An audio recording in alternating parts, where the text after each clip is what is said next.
Africa में भारत की वजह से मिट गई चाइना की 160 कंपनियां। चीन नहीं, बाइक मैन्युफैक्चरिंग में भारत का है राज। जापान की टेक्नोलॉजी को भारत ने छोड़ा पीछे, भारत की बड़ी कामयाबी का संकेत। भारत की कंपनियों ने चाइना की 200 कंपनियों को पछाड़ा, टॉप 10 में जगह। बजाज की बॉक्सर ने चीन का सुपड़ा किया साफ, टॉप 10 की लिस्ट में भारत ने बनाई ऐतिहासिक जगह। दोस्तों, हमने टाटा की 4 व्हीलर गाड़ियों के बारे में बात की और आपकी तरफ से इन वीडियोस को काफी अच्छा प्यार भी दिया गया। आज हम बात करने वाले हैं 2 व्हीलर गाड़ियों के बारे में, जिसने चाइना की बैंड बजा कर रखी है और टॉप 10 में अपनी जगह बनाकर रखी है। भारत की 4 ऐसी कंपनियां हैं जो कि दुनिया में सबसे ज्यादा बाइक एक्सपोर्ट करती हैं। आज की इस वीडियो में हम लोग इन्हीं सब बातों को जानने वाले हैं और ये जानने वाले हैं कि कैसे पूरी दुनिया में बाइक मार्केट में भी भारत उभरती हुई शक्ति बनकर सामने आ रहा है।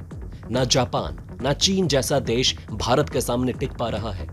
सबको भारत किनारे करते हुए हर देश के ऊपर अपना झंडा लहरा रहा है और पूरी दुनिया की सड़कों पर भारत की गाड़ियां दौड़ रही है।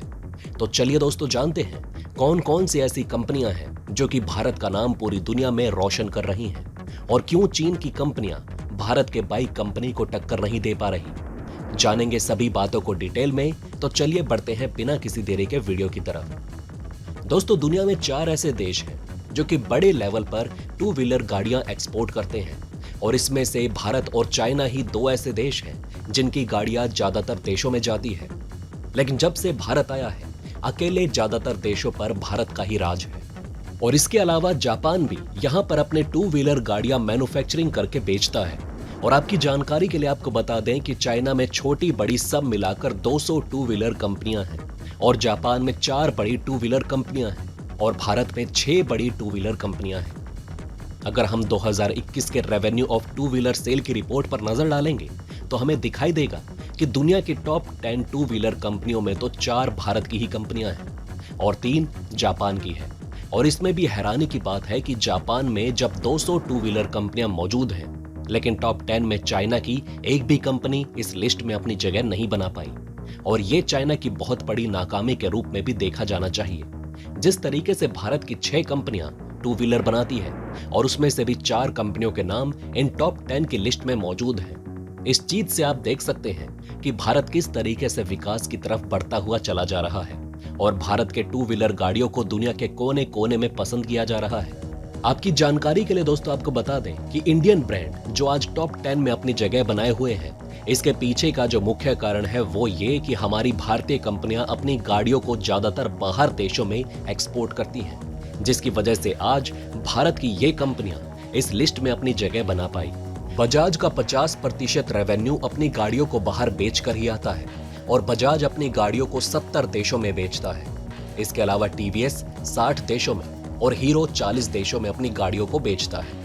आपकी जानकारी के लिए बताते चलें कि अफ्रीका में जिस तरीके से भारत की गाड़ियों को पसंद किया जा रहा है, उसको देखकर अंदाजा लगाना मुश्किल नहीं है कि दुनिया के कोने कोने में काफी ज्यादा भारत की गाड़ियों को पसंद किया जा रहा है।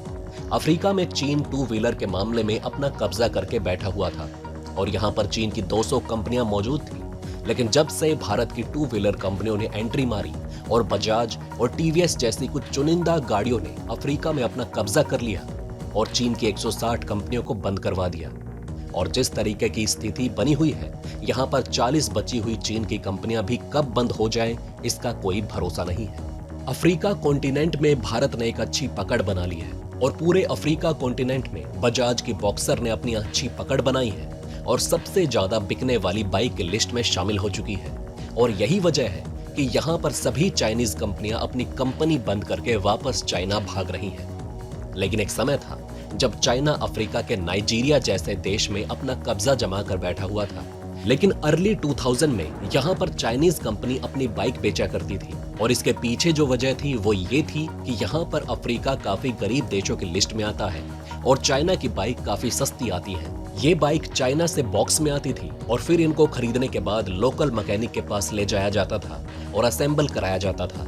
इन बाइकों की क्वालिटी काफी ज्यादा खराब होती थी और इसके अलावा चाइनीज कंपनियां अफ्रीका के इन देशों में कोई भी आफ्टर सेल सर्विस नहीं दिया करती थी और यही वजह थी कि गरीब लोगों को यहाँ पर चाइना की बाइक खरीदनी पड़ती थी। जापानी बाइक इनकी पहुंच से काफी ज्यादा दूर थी और मिलती भी थी तो काफी महंगे में आती थी, जो कि इनके बजट से काफी ज्यादा बाहर हो जाती थी। इसी मार्केट को देखते हुए यहाँ पर बजाज ने एंट्री मारी और बजाज की बॉक्सर देखते ही देखते यहाँ पर सबसे ज्यादा बिकने वाली बाइक की लिस्ट में शामिल हो गई।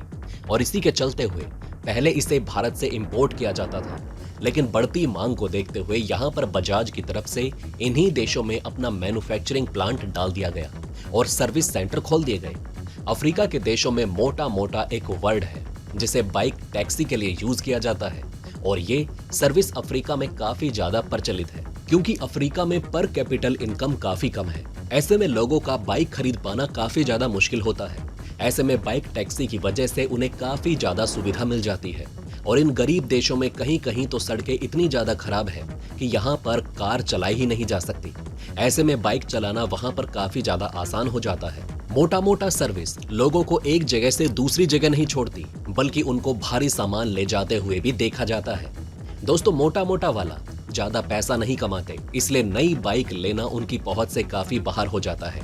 ऐसे में उनको सेकंड हैंड बाइक चाहिए होती है जिसकी क्वालिटी वेल मेंटेन्ड हो, और जब सेकंड हैंड बाइक की बात आती है तो ये सिलेक्ट करते हैं बजाज की बॉक्सर को। बजाज की ये बाइक की क्वालिटी इतनी ज्यादा अच्छी होती है कि पुरानी हो जाने के बाद भी ये कई लाख किलोमीटर बड़ी आसानी से चल सकती है। इसकी वजह से मोटा मोटा लोग इन बाइक को लेना पसंद करते हैं। इस बाइक के अंदर 150 सीसी का इंजन आता है, जिसकी वजह से ये भारी से भारी सामान बड़ी आसानी से खींच लेती है। इसके अलावा अफ्रीका के देशों में टीवीएस की स्टार सिटी भी काफी ज्यादा पॉपुलर है, और इन बाइकों का माइलेज और कम प्राइस की वजह से अफ्रीका में इनकी काफी डिमांड बढ़ी हुई है। और जहां अफ्रीका में चाइना की 200 कंपनियां हुआ करती थी, वहां अब मात्र 40 कंपनियां ही बची हैं, और उनकी भी हालत इतनी ज्यादा खस्ता हो चुकी है कि वो कब बंद हो जाएं इसका पता भी नहीं चलेगा। अफ्रीकन लोग चाइना की बाइक को पसंद नहीं करते क्योंकि उसकी क्वालिटी खराब होती है, लेकिन वो थोड़ा पैसा और मिलाकर भारत की बाइक लेना पसंद करते हैं क्योंकि वो भारत की बाइक और जापान की बाइक में ज्यादा फर्क नहीं समझते। हमें ऐसा देखने को नहीं मिलता कि सिर्फ अफ्रीका के लोग ही ऐसा मानते हैं, बल्कि जहां भी टू व्हीलर भारत की पहुंची है, वहां पर भारत के टू व्हीलर को पसंद किया जा रहा है। और उन सभी लोगों की मेंटेलिटी एक जैसी है। एक बार जिसके हाथ में भारत का टू व्हीलर आ गया, उसको सिर्फ और सिर्फ भारत का ही टू व्हीलर पसंद आता है। और यही कुछ वजह है कि दुनिया के कोने कोने में भारत की टू व्हीलर को काफी ज्यादा पसंद किया जा रहा है। और अफ्रीका के देश में तो भारत की टू व्हीलर कंपनियों ने अपना मोर्चा इस तरीके से संभाला हुआ है कि अब चाइना की कंपनियों का नामो निशान मिटता हुआ चला जा रहा है। वैसे दोस्तों, आपको भारत की कौन सी बाइक सबसे ज्यादा पसंद है? आप अपनी राय हमें नीचे कमेंट बॉक्स में अवश्य लिखकर बताएं।